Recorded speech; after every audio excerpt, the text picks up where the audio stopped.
Okay, welcome everybody to the Fitter and Faster Live webinar today. Thank you for signing up for this amazing event that we got on. We're going to be talking about balancing school and swimming with Lacey Nymeyer and Katie Meili. And we're just going to wait for all of our guests to appear. You guys are coming in. I can see that. You're adding in. There's Katie. Lacey, how are you? Welcome, ladies. Now, you two are very successful both in the pool and in the classroom. So I would like you guys to just do a quick introduction. We'll start with Lacey. I can see you here, so you go for it first, all right? All right. Thanks, Brett. Hello, everyone. We're excited to help you as we're all trying to navigate the challenges with COVID-19. But a little bit about myself. I am a swimmer, not a current swimmer anymore. I am enjoying the retired life. I did swim for the University of Arizona, was part of their national championship team under Frank Bush, and went on to swim in the 2008 Olympics and brought home some hardware in the 4x100 freestyle relay. Also swam the 100 freestyle individually, but didn't medal. But yeah, I'm just super excited to be a part of these webinar series and to stay connected with the sport. I know we're all struggling to stay connected with our training, with our teammates, with our coaches. And to be honest, like, I think that's the hardest challenge because, you know, how do we keep our minds fresh even though our the circumstances around us might be a little challenging. Yeah. I appreciate that. Thank you. All right, Katie, go for it. Oh, you got to turn your sound on, Katie.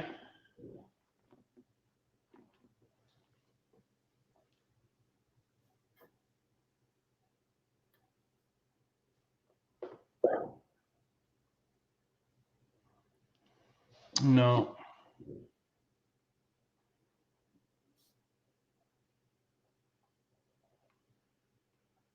See if you can turn it off and then come back in. Take your video off and then come back in again. So while Katie's getting that set up, I think it's pretty awesome that we're on this webinar together because I've been doing clinics since 2009 when it started, and I got to be a part of Katie's first Fitter Faster clinic, and she rocked it. Like, she was a rock star from the beginning. And so when I found out that we were doing the webinar together, I was like, yes, I get to be with Katie again. She's That's so awesome. Good off the, speaking to all the different aspects of the sport and really what it means to be successful. So I know she's trying to get in, but I just had to share that quick story because she was super nervous for her first clinic, but you couldn't even tell. Now at Arizona, you were, did you win NCAA Female Athlete of the Year? Is that something that you won, or you were nominated for that?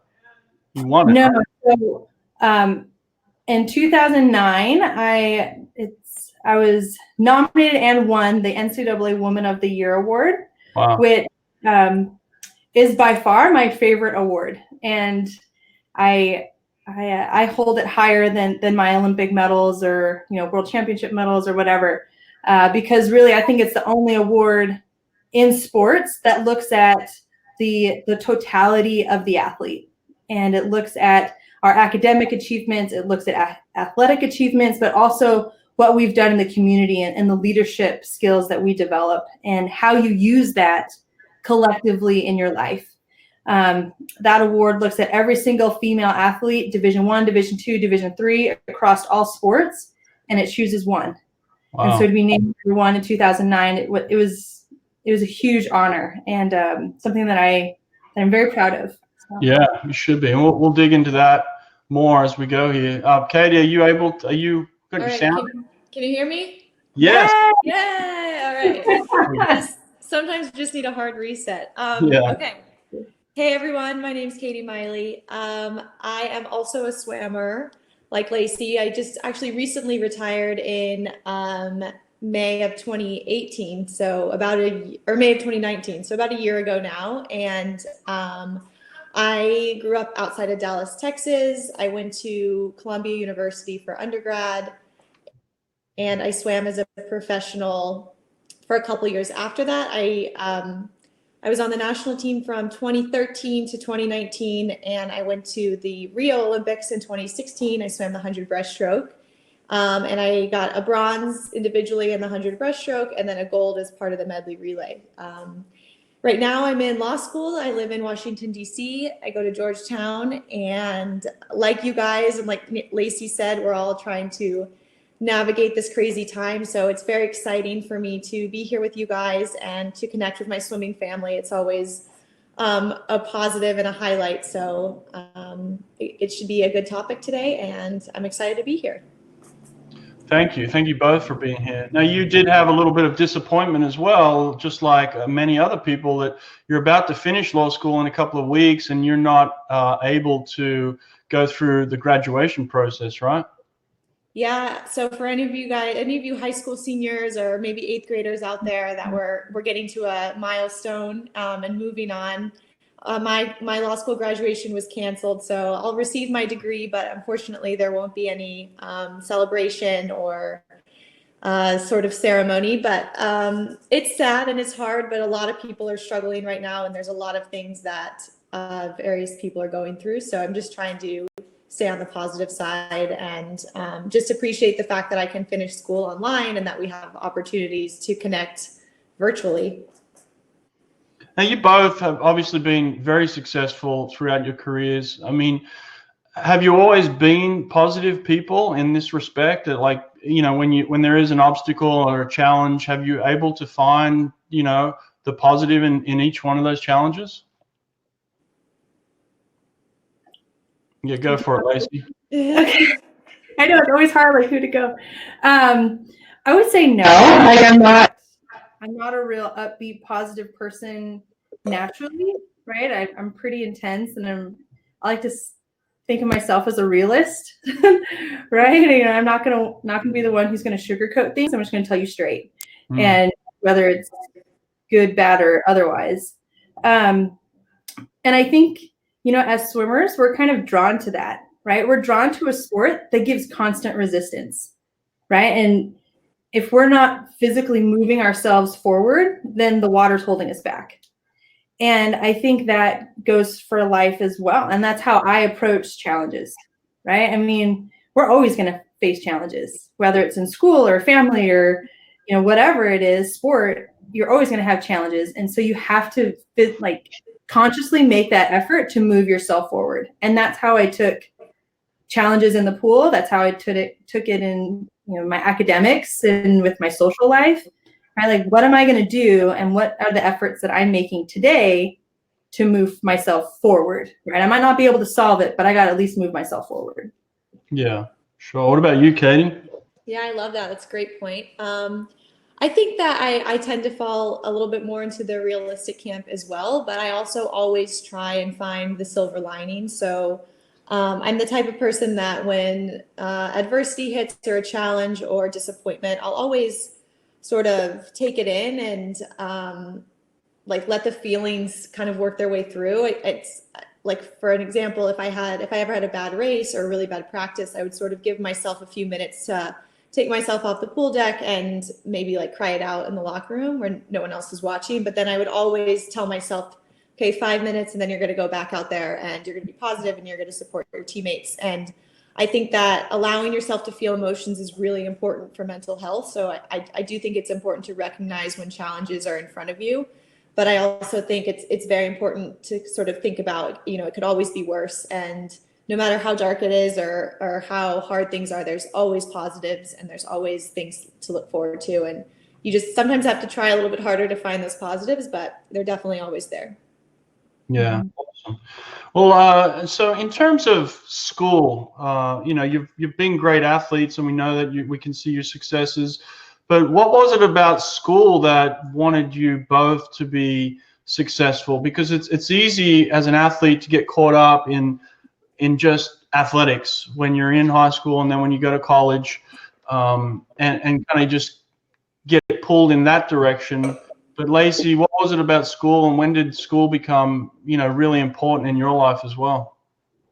Yeah, school's always been important to me, even in high school, even in middle school. I remember, getting my first B ever in algebra, and it was like the end of the world. Like, I was devastated. And, I made appointments with the teacher, and, I started talking with all my friends who had gotten A's in the class, and was like, what are you doing that I'm not doing? And how do I make this work? And, I always had an emphasis on, how do I be better? And I think that's what drove me in the pool as well. Like, I'm not a real competitive person. Like, I can play a board game just fine, and I can lose in a board game, no problem. Or, I'm just not that way. But I love being able to know that I put everything out on the table, no matter what I'm doing. And so school was that same way, right? I couldn't, give, half energy to something that I knew that I could give a full glass. And so, and the guilt of leaving something on the table was something that would just eat away at me. And so that's why I pushed myself in the pool and also in the classroom. And that carried over into college, because I think as every student athlete will say, like, yeah, we're students first, but really we love to compete. And, it's really hard to find that balance between, I want to get as good as I can in my sport, because I only have 4 years of eligibility and I'm going to go all out. And school is secondary, because it's easier to put secondary. And oftentimes, you have to make that choice, right? And how are you going to move yourself forward? And instead of trying to go with the crowd, because it's easy and it's fun and it looks cool to be all in 100% only in your sport, and to put school as secondary. But, for me, it was that personal choice of, I'm not my best unless I'm doing my best in all areas of my life. Interesting. Is that the same for you, Katie? Like, when did you know that you wanted to go to law school and be a lawyer? Yeah, it's a good question. I similarly kind of feel that sort of drive that pushed me to be the best version of myself as a swimmer also always pushed me in school too. And from a really young age, I've always loved learning. I like, it could be any topic, any subject. I love learning new things and challenging myself in different ways. So I know not everybody's quite like that, but for me, like the thrill and the challenge of a swim meet and a race is the same as the thrill and challenge of like an exam. And I know that might be totally crazy for some people, but like, I love taking tests and exams and demonstrating things that I've learned in school. And I always kind of compared, like, okay, when I get behind the blocks in a meet, I know I've done all this hard work in the pool. So, this race is going to be fine. And similarly, right before I always took an exam, I would say, well, I've studied so hard and I've been prepared for class all year. And so this exam will be fine. And it'll actually be kind of exciting because I'll get to sort of demonstrate all of the stuff that I've learned, which is very cool. And so when I was moving through middle school and high school, I always knew that I wanted an experience out of a university where my academics were going to be at least equal, if not a higher priority than my athletics. And that was just something that was always very, very important to me. So it's a path that I chose, and there's incredible schools all over the country. But I knew that I wanted my driving force of where I wanted to go to school to be academics. And then my dad's a lawyer, so I guess it's been in the blood for a while. When I was really little, I was like, I'm going to be a lawyer, and I had no idea what that meant. And then obviously as I got through college and started figuring it out, I was pre-law in undergrad, and originally my plan was to go to law school about a year after I graduated from Columbia. And then I obviously ended up swimming as a professional for 4 years instead, which was a blessing in disguise, because that would have been unfortunate to leave that on the table. So I'm so happy I made that little detour. And then in 2017, I kind of decided that it was time to get my other goals outside of the pool on track. And that's when I started law school. Awesome. Well, we have just a small little presentation here. I'll have a look at it. Where are we? I go too far forward. Sorry, I went all the way forward on that. All right, so reaching your full potential as a student athlete. Yes, there we are. Some nice photos there. Excellent. Is that Columbia? Yeah, that's Columbia. So our mascot is the Lions. So actually the pool is right down underneath that lion. Nice 4 stories underground for any of you that ever swam in a dungeon pool. But okay. Yeah, that was my graduation. Nice. Let's have a look there. So some helpful tips. Okay, let's jump into these. Are these yours, Katie? Yeah, this is mine. So I can just take you guys through some major talking points of things that have always helped me balance school, and then I think Lacey will give some additional thoughts on points, and we can kind of go from there. So a few big picture, sort of big bucket topics I always try and teach young athletes in terms of balancing schoolwork and your sport. The first is, I call it a both and mentality. So a lot of times I think student athletes feel like they're either choosing school or swimming, and that can change day by day, right? You're in class and you're worried about your schoolwork, or you're at practice and you're worried about practice, but you're not concerned with school, and it's kind of an on-off switch. And I challenge you to kind of get out of that mentality and think of it as a both and. You could be both an incredible swimmer and an incredible student at the same time. There's nothing stopping you from doing that. And what it takes is sort of shifting priorities. The next tip that I like to talk about is taking everything one thing at a time. And then the third is staying very organized. So we'll go to both and. So this is on the left, it's a picture of my senior swim team class at graduation, and the right was at our last conference meet our senior year. And basically the both and mentality for me works like this. It's swimming and school are both equal priorities, and at some moments of the day you're going to have to put school first, and at some moments of the day you're going to have to put swimming first. And you're going to have to be responsible and accountable to yourselves about when you start switching up those priorities. This is a great example, one of my favorites. So in college, you get your syllabus at the very beginning of the semester with all your assignments on it, and you generally know when you have exams or major assignments or papers due, and you have those dates months in advance. And I know our college coaches, and I'm sure Brett can speak to this, and other college coaches, but they always say, like, go through your syllabus and make sure that you don't have any major conflicting dates with any major meets or any travel meets. And if you do, you need to tell your professors immediately. So it was my senior year of college. I was in kind of this like easier GPA boosting type of class, like not that big of a deal. And we had a paper due towards the end of the semester, and it was coming up right before NCAAs. And I remember I put it off and I put it off and I put it off because I was like, it's easy. Like, it's not going to take me that long. I'll like write it in a few hours, turn it in, whatever. Well, I ended up looking at the assignment like maybe the day before it was due, and realized that it was going to take me much longer than a day to complete, and that I had really messed up. And it was a Tuesday night when I opened the assignment. It was due Wednesday at 5 p.m., but we had Wednesday morning practice 6 to 8, and then Wednesday afternoon practice, I think 2:30 to 4:30. And so at Tuesday night practice, I went into my coach's office and I said, I'm going to have to miss tomorrow morning. Like, I have a paper due and I can't come to practice. I have to finish it. And my coaches looked at me and they said, how long have you known about this paper? And I was like, since January. And they were like, okay, you'll be at practice tomorrow. Like, this is on you. So at that point, I had prioritized swimming too much over school because I had put off the paper for so long.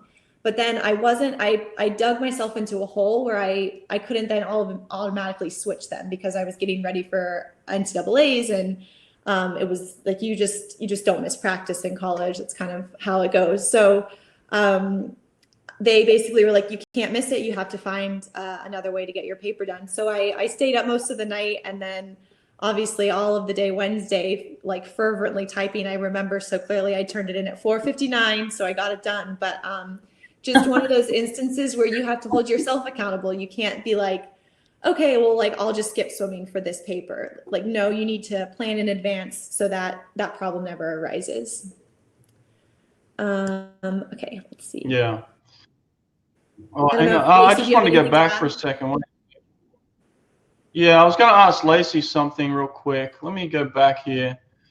Lacey, sometimes I hear from people that, when you see a successful person like yourself, they think to themselves, well, she's just really smart, or she's really talented, and so it's easy for her, and I'm not her, and I'm not as good as her. Like, was there times where you doubted whether you could do both, whether you could be successful in the classroom and then also swim? Like, did you ever question that? I'm sure Katie got that comment too, and it probably irks her just like it irks me. Like when people say that, like, yeah. What are you talking about? Like, I am not super tall. I'm not super strong. I'm not super smart. Like, like I'm just a human being. So for you to say, oh, it's just easy for you, like, no. That's a surefire way to set me off. Like, I get so frustrated with that comment. And because I don't think success comes easy to anyone. And just like Katie was saying, like, that's a priority and that's a choice that you make. And I chose to make those sacrifices. And I chose the path that I was on. And so when, I knew that, I don't know, I guess I just have a different perspective of people, but, it's possible. Everything's possible if you're willing to work for it. Like if you're willing to pay your dues, then you can get it done. And maybe it won't be on the same level as someone else, but because I do think talent and, gifts play a factor, but if you're willing to make those sacrifices, then you can make it work. And whether you're, going to be a 4.0 student or you're going to be a 3.0 student, like you can decide that and find that path for yourself and find that balance.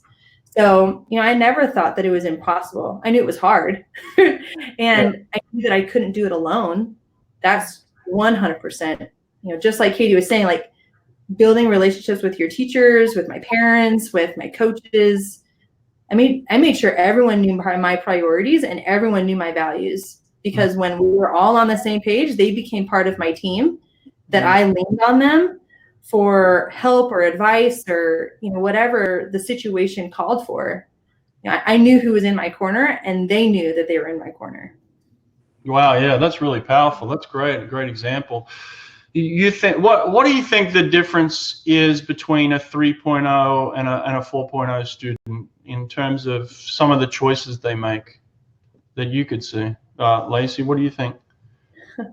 I think it depends on the class. Because I'll tell you, so I had one B in my life and I've had one C in my life, and the rest were A's. They were both in math, so that tells you a little bit about my brain. Mm-hmm. My C that I got in calc my freshman year, I have never worked so hard in my life for a class. So I knew my teacher, my professor, and I was literally like she was my best friend. I might not have been her best friend, but we would go to class. I would show up early, right? I'd be the first one in class. I'd be sitting on the front row, having all my books out, different colored pencils, like you name it. Like I looked the part. And then, we would walk from class to her office hours, where I would walk with her. I knew all her kids and grandkids. I knew what sports they were doing. Like I knew when they were coming over. Like wow. She was my best friend. Sure. And, I got a C in the class, but I worked my tail off. And so, I don't equate effort to grades because I think everyone's different, but I was super proud of that C because it was really, really hard for me. But, I do think it depends on your effort, right? Like, what are you willing to sacrifice for the result? And that's the question that you have to be able to answer yourself. Yeah. Katie, if you had a similar answer. Yeah, I think that's so right. And I've certainly had like the most challenging classes. I also struggled with math and science, so I feel you, Lacey. But I also think that like most of the battle is just showing up, right? Or just starting, or just initiating that effort. And I think a lot of times, and I think this is what Lacey might have been alluding to, was that what are you willing to sacrifice? So, you know, it can be hard to get really good grades depending on the class, but there's also a lot of times when it's not that hard. It's just about doing the work. It's literally just about showing up and doing it. I know in middle school and high school, you probably have like homework every night, and that can be very tedious, but just doing it will give you your participation grade. Or in college, you know, 15%, 20% of your grade will be how you participate in class. And that's an easy A, right? As long as you are just willing to try and to put in the effort and to show up and do it. So yeah, I think it can be hard depending on sort of where you are and what's going on, but there's a lot of freebies. There's a lot of low-hanging fruit on getting good grades, and sometimes it's just a matter of like just buying in and being willing to do it. Mm. And Katie, like you mentioned this too, like being a lover of learning, right? Mm-hmm. Because you can sometimes get an A by just doing the busy work and just turning in the worksheet. Yeah. But you know, what does that A mean to you, right? If you truly do absorb the information and you know how to apply it and use it, like that A is going to mean a lot different and a lot more to you than if you just kind of did the work and pass through the class. Yeah, absolutely. All right, let's get back to these slides here and we'll see where we're at again. All right, so this one now. Oh, one thing. Okay. One thing at a time. So this is my absolute live and die by MO. This is what got me through high school, college, law school, and swimming, kept me sane. And what I love to tell young swimmers at clinics or anytime I interact, when I always get the question, how do you balance school and swimming? It's simple. You just take everything one step at a time, one day at a time, 1 hour at a time. And the way this works is, I always say, so when you're at swim practice, you need to be really engaged at what you're doing in the pool. You need to be focused on your technique. You need to be listening to what your coaches are saying. If your coach is telling you to descend, you need to descend. If your coach is telling you to negative split, you need to do that. You need to be attentive to your turns and to all those little small details. You can't be thinking about like, oh my God, I have this paper due, I have a test in 2 weeks. What am I going to watch on Netflix tonight? Like, did so-and-so ask so-and-so to the dance? Like, you don't want your mind wandering because you're wasting precious time in the water to get better as a swimmer. That being said, that's obviously not going to happen. We swim a lot, right? So that's not going to happen all of the time. And I've certainly sung plenty of soundtracks to myself, and I've tried doing the thing where I write my paper during practice and then like go home and like type it out, all the things that were in my head. It doesn't work quite that well, but that's the goal and the aim is to focus in on swimming when you're at swim practice. And then when you're in the classroom, focus on what's going on in the classroom. Pay attention to your teacher. Listen to the lesson. I can't tell you how many times I got to the end of a semester and started studying for an exam and just kicked myself thinking, if I had only paid attention in class, half of this work would have already been done. But now I have to teach it to myself and then memorize it. So if you just take little bites off at a time, and if you just stay engaged and learn while the learning is happening, you'll be surprised how much easier that study time will be and how much faster you'll learn and master the material. And again, that's hard too. I get distracted in class, and I know it's hard for you guys with social media, and there's so much, there's so many distractions going on around you. And I'm certainly not a perfect student, but I've just learned over time that if I invest the time up front, it's much easier towards the end of the semester and kind of nice. And then my third thing is when you're with your friends or eating dinner with your family, don't think about school, don't think about swimming, just relax and enjoy their company and have fun, because you're a human. And despite the fact that we're all inside and away from our friends right now, like, we need human connection and interaction. And you need to relax and have fun and enjoy life with your friends, because that's a really important piece too, to keep you sort of mentally happy and engaged. And so the reason why I always say take it one step at a time and be present in the moment is because when you wake up in the morning and you think, oh my God, okay, I have a paper due tomorrow, I have 2 exams due on Thursday, I have a big meet next week, I know we're doing a test set tonight at practice, like everything becomes so overwhelming and very, very stressful. And that you'll sort of start to shut down, because you're not going to want to embrace any of that, because it's scary and it's a lot. So I always say, start with the easiest task of your day, like make your bed or go make a healthy breakfast, and then just move to the next task, and just stay present in the very moment you're doing, and don't think about all that other stuff, because it will come and the work will get done and the meets will happen and the test sets will happen, regardless of if you're stressing about them in the morning or not. So don't stress. Do one task at a time and stay present in the moment of the task that you're doing. And you'll find that things will get checked off your list, and you'll start marching through your to-do list in a way that's actually not that overwhelming. Interesting. I like that. Really good. Lacey, I got a question for you. I always struggled with, memorizing the work or memorization. Was there any tricks that you had, or is there any, not even a trick, because that sounds kind of like, magic, but was there anything that you did to help with memorization? Memorization, yeah. It goes back to what we were talking about earlier, right? Like being able to really know the content, because I think you can put flashcards up and you can memorize what those words are or what the concept is, and you can regurgitate that on a test, but then you ask me to talk about it after I'm walking out of that test, I won't be able to talk about it. Like all I know is on my flashcard, right? Like that's all I know. Yeah. That was me. Me too sometimes. But I think that's the same way with swimming, right? Like we can go through and we can do exactly what the coach tells us to do, and we can go through those motions every single day and just get those repetitions, and we know what we're going to do for warm up. We know, what a proper cool down set is. We know what a test set looks like. But do we know why we do those? Do we know what that feels like? Right?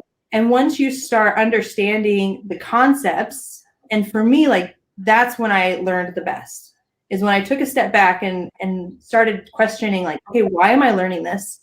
Why am I doing this right now? Why am I doing this and not this?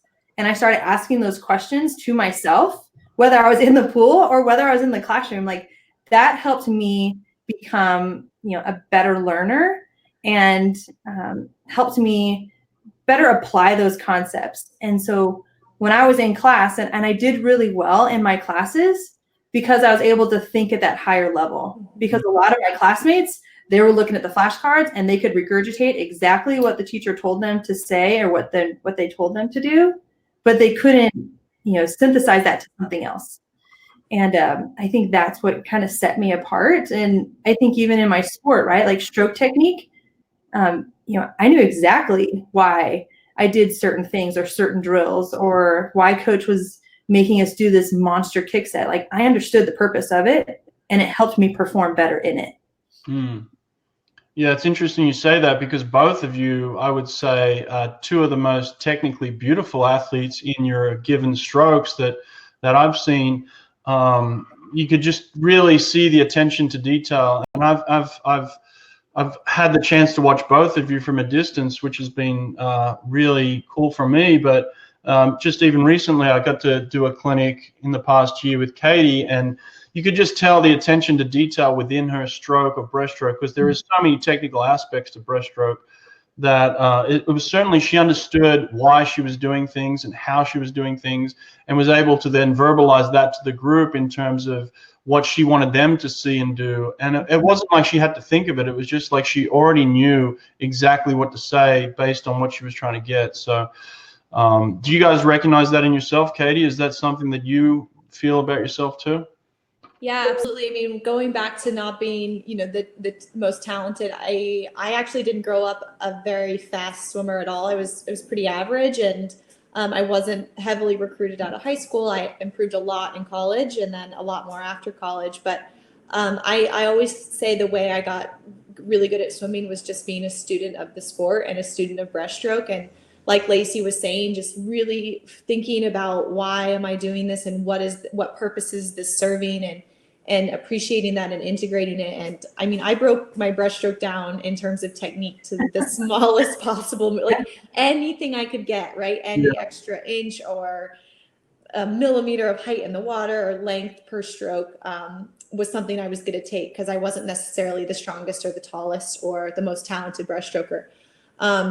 And so it's kind of a joy to hear Lacey say similar things about how just thinking about technique, and again, it goes back to that love of learning and being a student and appreciating everything you're doing and why you're doing it. So yeah, absolutely. A lot of my success in school and swimming are kind of symbiotic. So it's the same mentality towards both, which has helped me out along the way in both.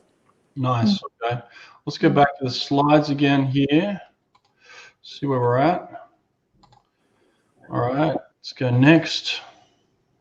All right. Okay. Yeah. And then I'll just talk about this. I'm sure Lacey has lots to add as well, but being organized is probably, in terms of like more tangible, like specific tips, this is probably the best I can offer you.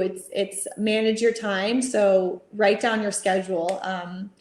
Either if you're writing it down on your phone or writing it down. I personally like to write mine down on a piece of paper with a pen, because that sort of helps me. It reinforces it in my head. But think about what your week looks like, what your month looks like, things that you have coming up, where you're going to need to be, again, shifting priorities, where you're going to need to put a little bit more emphasis on school, and therefore you might have to sacrifice some social events, or where you're going to have to put more time into swimming, and where you might need to get work done in advance to do that.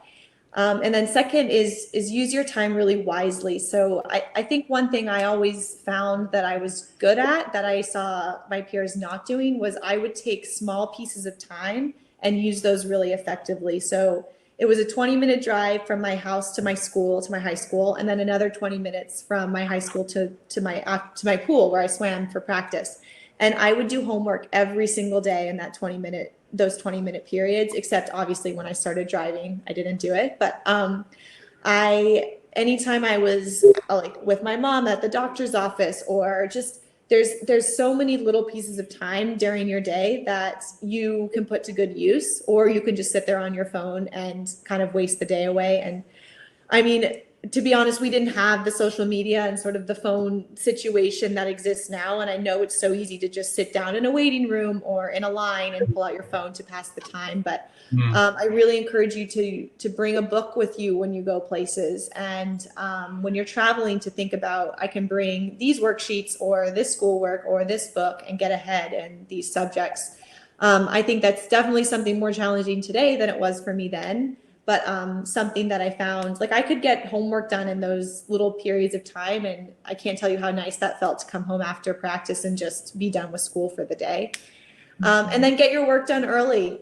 Just plan ahead and don't be like me and put it off thinking it'll be easy. If it's easy, just sit down and do it. Just get it done. And I always like to set like deadlines of myself before the final deadline, because I just appreciate having that buffer time to where if something does go wrong, or if you have one class that's getting really overloaded, you're fine because you've gotten your work done in all your other classes a little bit early.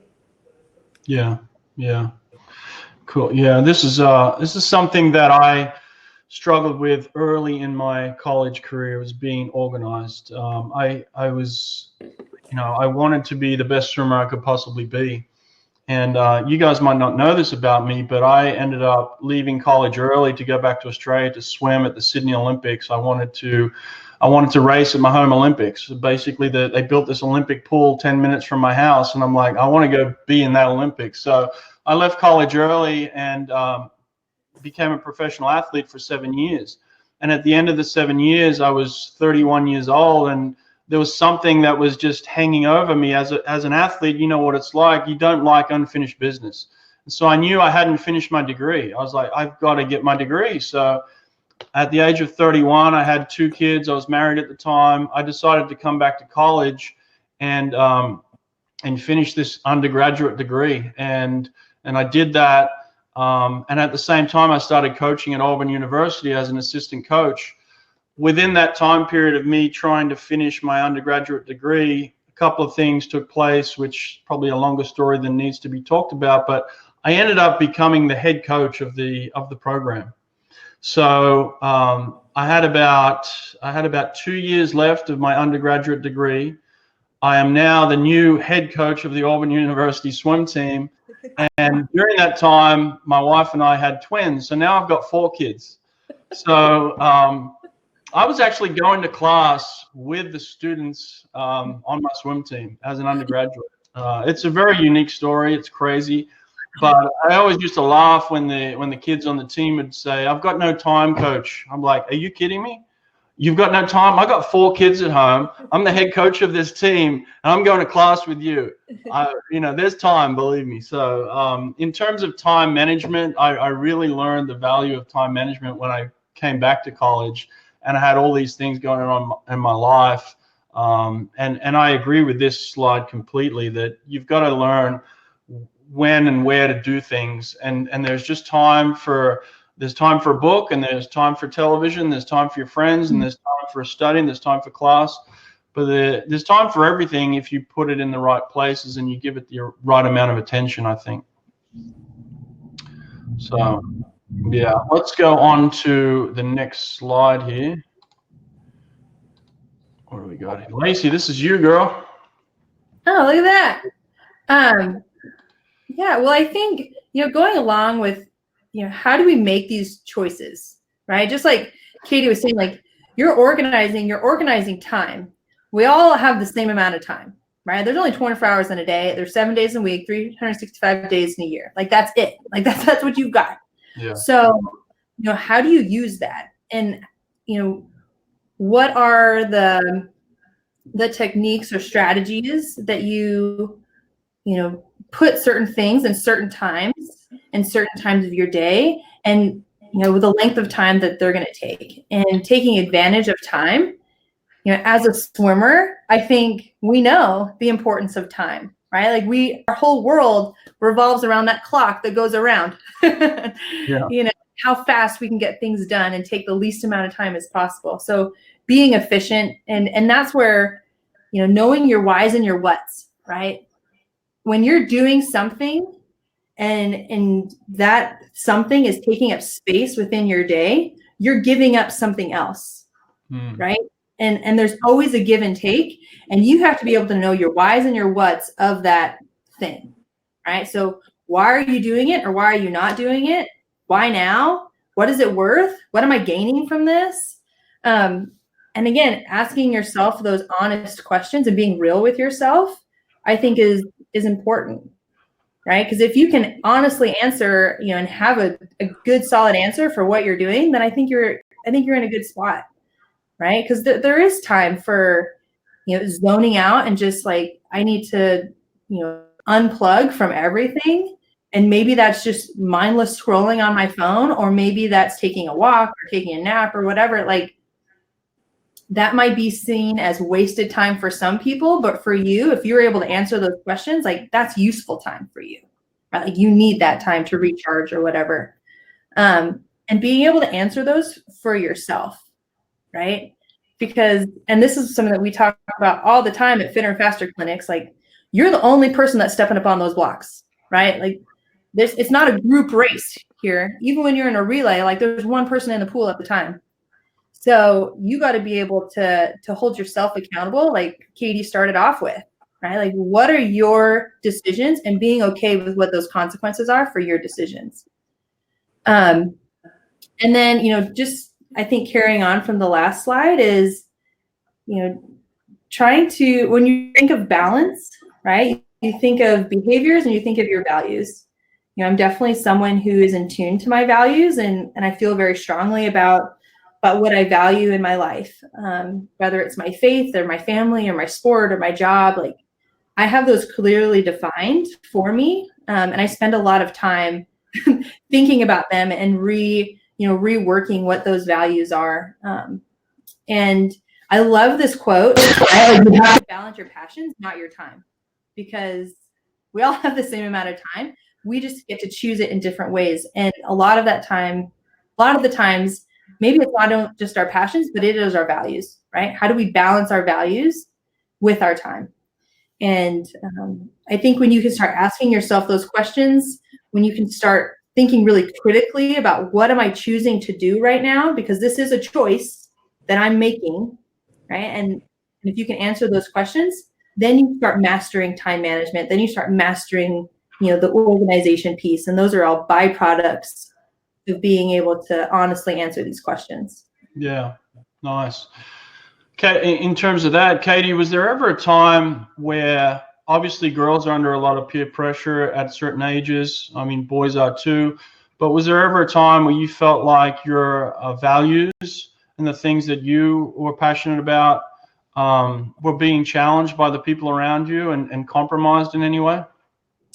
Yeah, absolutely. I definitely remember some tough times in that 7th, 8th, 9th grade age when, everyone's just like awkward and it's just, there's a lot going on and you want to be, part of the cool crowd and you want to be popular and you don't want anyone making fun of you. All of the above. And I remember actually thinking that I didn't fit in because I actually liked my school work. Like I enjoyed school, and I remember being like, oh, I don't want to be like a nerd. I don't want people to think I'm weird, right?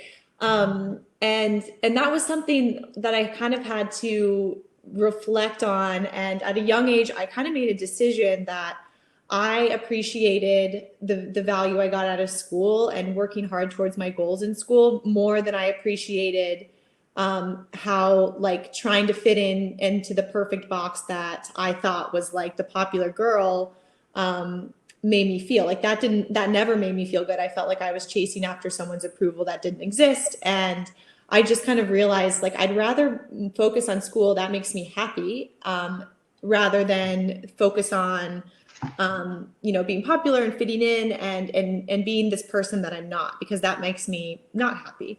And once I kind of made that decision, I felt like I really kind of grew up and matured and realized like, this is who I am and I'm going to own it. And once I did that, I actually became like, I had tons of friends, and like, when you're yourself and you're expressing yourself, people are going to be much more drawn to you than when you're trying to pretend to be someone you're not.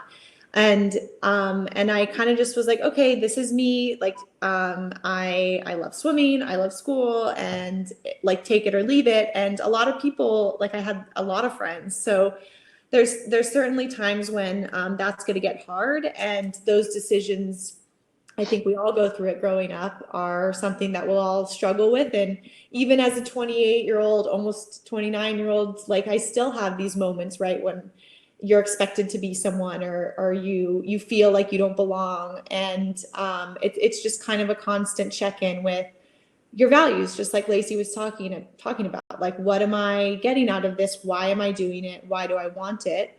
And then realizing that, your values are good things, and what you want and who you want to be are all, it's always valid, and just sort of reconnecting back to that. And that can look different for a lot of different people. It's just a matter of sort of owning it and being your own person and appreciating the person that you are, and not someone else. Yeah. And I think being comfortable in your own skin allows you to like let all that go and then just sort of, focus on what you want to focus on, whether that's being a great student or a great athlete, and not worrying about all that other stuff clears up a lot of mental energy to become a better version of that student or that athlete. Yeah, that's awesome. I got something for both of you. You're both extremely successful at the highest levels, both athletically and academically. You mean Olympic medalists, and then NCAA Woman of the Year, and we've got a future lawyer right here as well. So it's like you two have achieved the ultimate. But if you're looking at both of you, I guess some people could be critical. Some people might say to you, Katie, well, you compromised your athletics by choosing Columbia. And then some people may say to you, Lacey, well, you compromised your academics by choosing Arizona. what do you say to those people?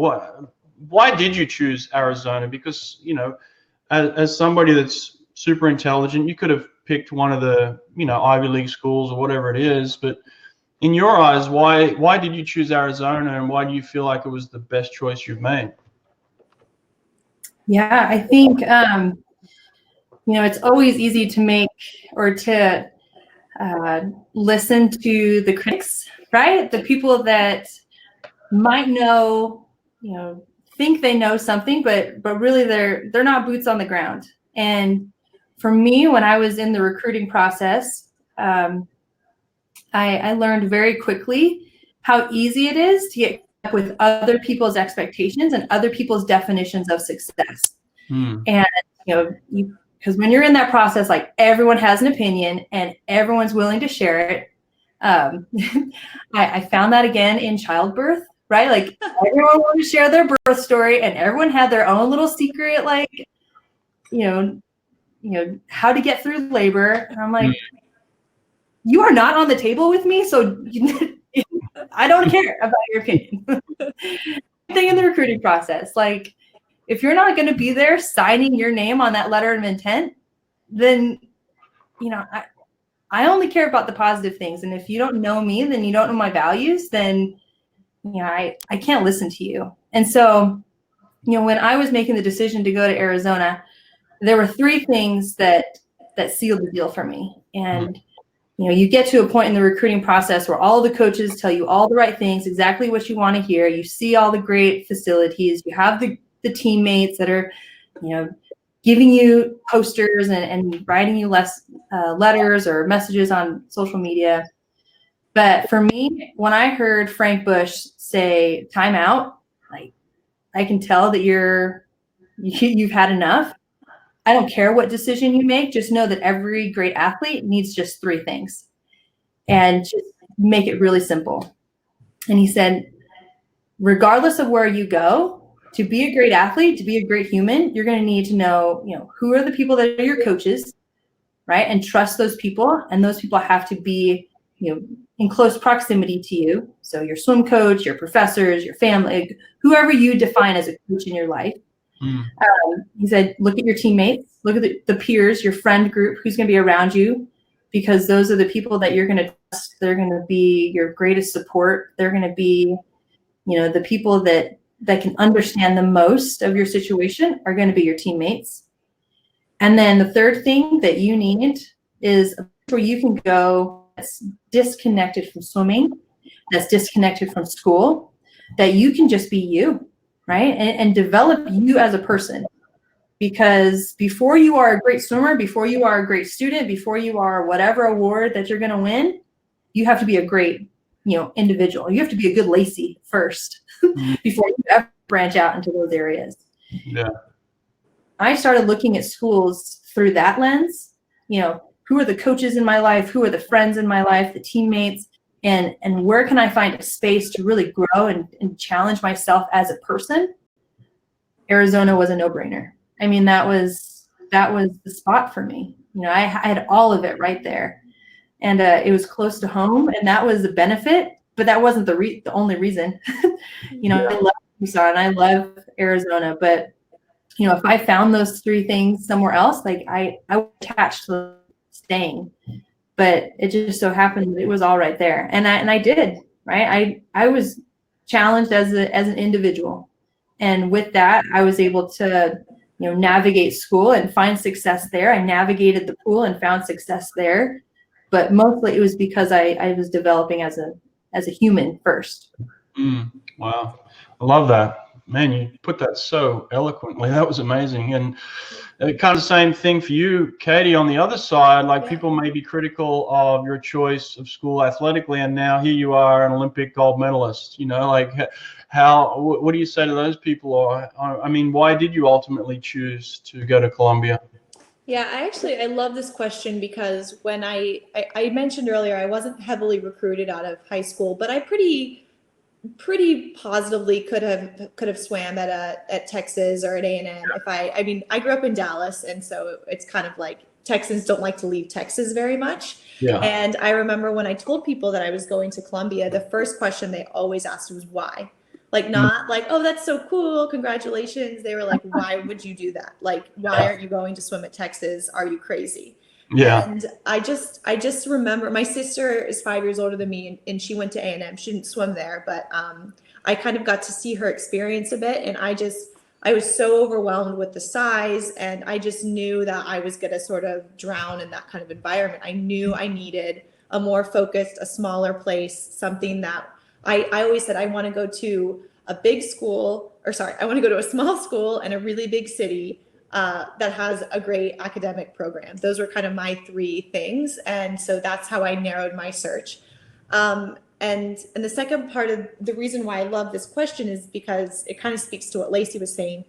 And part of the reason I love the collegiate swimming world so much is that if you want to swim in college, there is a place for you to do it. And there's so many different opportunities and so many different paths to success there. And you kind of just have to find the one that works for you. Like Lacey said, you have to find the one where you feel like you fit the most, because that's when you're going to become the best version of yourself. The reason why, and I've said this a million times, the reason why I think I got so much better in college and was able to go on to the Olympics, and yes, I had incredible coaches and I worked very hard and I had a ton of support, but I was so happy at Columbia. Like, I loved my classes, I loved my teammates, I loved my friends that weren't swimmers, I loved being in New York City, and I was so fulfilled that everything felt like a gift, and it was just such a happy time. Like, I loved going to practice. I mean, obviously there's hard days, but I was just so grateful for what I had and for that environment that I think I was able to really take advantage of it as much as I could have, and I think that's why I improved so much. Obviously hard to know. You can't prove a negative, right? You can't say like, oh, you would have gone this much faster, this much earlier if you had gone to this program. But it's not always like the facilities that make the swimmer or the coach that makes the swimmer. It's the swimmer makes the swimmer with help from a lot of other people. And you can have incredible success at a lot of different places. It's more of the mentality you approach it with. I mean, I knew at Columbia, like, to go to NCAAs, I had to be, I was swimming in the Ivy League, but I was also setting myself on goals of levels of being the best female swimmer in the country. So you just have to approach it with whatever mindset you want, but there's no reason you can't have the same amount of success, at a school that doesn't have as good of a swim team. Yeah, that's awesome. Yeah, I wasn't very good in high school either as a swimmer, and I got asked to come back many years later to talk to my high school and give a presentation, and a lot of the same teachers were still there. And the number one question I got was, "How did you make the Olympics? Like, we thought it was going to be this guy or that guy." Like, they were like, and for me, it was like the answer was easy, and I can kind of see similarities with you two too, as well. As like the answer for me was I didn't quit. I had a goal and I knew where I wanted to go, and I just stayed on that path and stayed on it and stayed on it, and no one could pull me off it. And while people around me were dropping off the path, I just stayed on it and kept going. And I think that's one of the things that I've really taken from this is that you two are obviously very talented and very intelligent, but the thing that sticks out most when hearing your stories is you just stayed true to who you were and who you wanted to be. And that's how you got success. And I'm really super impressed with it. But it goes to show you that we can all do it, right? Mm-hmm. Yeah. So listen, we're at the point where we've said all we need to say right now. So I appreciate your time. Thank you for everybody that's joined here with us and listening to this. A lot of great stuff to take away from it. This will be available for to click on and look at again at fitterandfaster.com. So thankful for this platform. And again, we're very thankful for the work that you guys do with the company, and then also for being here today. Okay. Yeah. Thank you. Thanks everyone for tuning in. It's a pleasure to work with Fitter and Faster, and we can't wait to see you guys in the water again, hopefully sooner rather than later. Very true. Bye everyone. All right. Take care. Thank you. Bye.